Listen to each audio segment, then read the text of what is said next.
Normalmente, os estudantes, algumas pessoas que também não são da área, né, utilizam o termo hormônios regulador de crescimento para se referir à mesma coisa.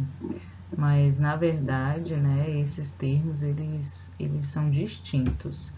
Hormônios deve ser um termo utilizado somente quando você quer se referir a substâncias que são produzidas pela planta e das quais você consegue extrair, né? Enquanto que reguladores de crescimento são substâncias produzidas no laboratório, são substâncias sintéticas, né? O efeito que um regulador de crescimento tem com relação ao hormônio vegetal relacionado é muito parecido, é muito semelhante, mas não é uma substância natural, né? É uma substância sintética. Então é importante saber utilizar o termo correto, né? Quando eu falo então hormônio, eu estou me referindo a algo que a planta produz. Quando eu falo regulador de crescimento, eu estou me referindo a algo que é produzido no laboratório e que tem um efeito muito semelhante, né, ao hormônio produzido pela planta. A gente vai começar então a falar sobre as principais classes de hormônios, né? Quais são as suas características e as suas funções. Então vamos começar pelas auxinas, né? As auxinas, elas também são conhecidas como hormônios responsáveis, né, por induzir o crescimento das células, né? Dentre os hormônios vegetais, elas foram as primeiras, né, a serem descobertas nas plantas.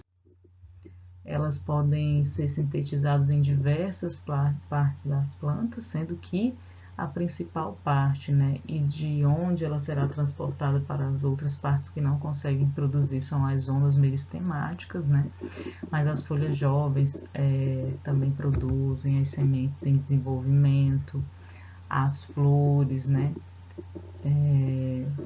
o fruto produz, né, então é interessante a gente destacar aqui a questão das flores, né, que o desenvolvimento ali do ovário, né, para originar o fruto, ele acontece em função da presença da auxina.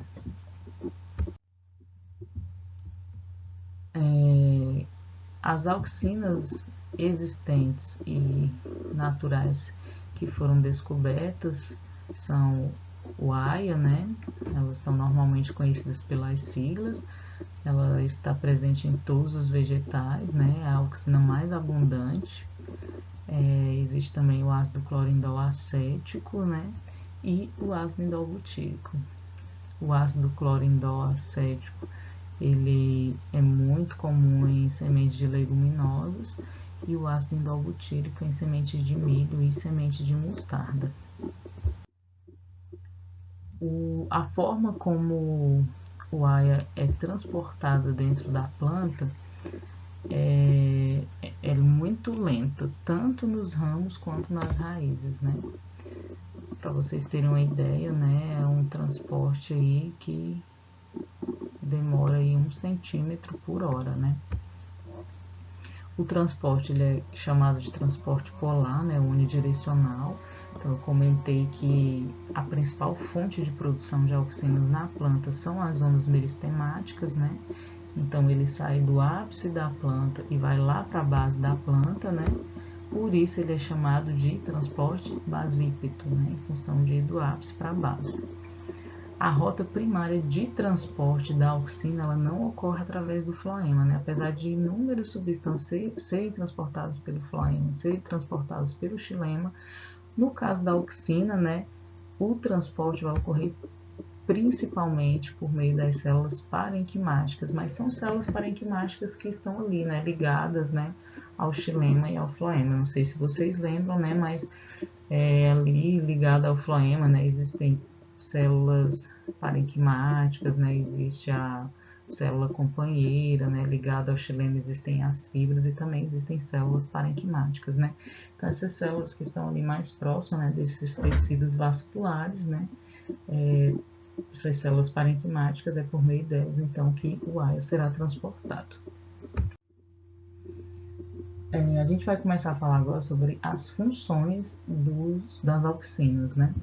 E aí eu comentei já com vocês que a principal função das auxinas está relacionada a induzir o crescimento da célula, né? Quero enfatizar muito essa questão do termo induzir. Toda vez que a gente falar de hormônios, nós vamos relacionar a eles essa palavra, indução. Os hormônios, eles não agem de forma direta para que eventos ocorram dentro da planta, mas eles sempre vão agir induzindo, né? Então, aqui na imagem nós temos 3 células, né? A parte verde mostra a parede da célula, a parte branca a membrana plasmática, né? E a parte mais escura ali, interna, azulada, cinza azulada, é o citoplasma.